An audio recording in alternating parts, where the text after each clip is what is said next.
Lucas. Não havendo mais nenhum vereador inscrito, é encerrada a discussão. Em votação. Para declarar voto. Para declarar voto. Para declarar o voto, vereador Lucas Dil.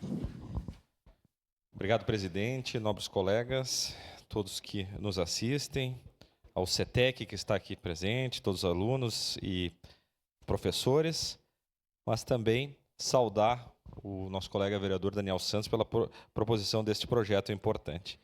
E eu fico muito feliz em ver os alunos, mas também ver a preocupação e o resgate histórico que eles fizeram, estão fazendo, justamente nessa edição, né, que contemplou os 150 anos da imigração italiana no Rio Grande do Sul.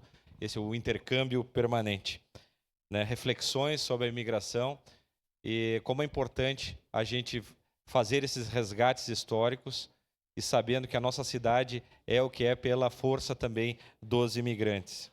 Este ano, também o Rio Grande do Sul comemora os 200 anos da imigração alemã, que foi tão falado este ano, e ano que vem se comemora, então, esses 150 da imigração italiana. Parabéns a todos os alunos, parabéns à escola, parabéns, vereador, pela proposição deste importante projeto, parabéns ao CETEC e declarando que votarei favorável ao projeto. Era isso, presidente. Obrigado.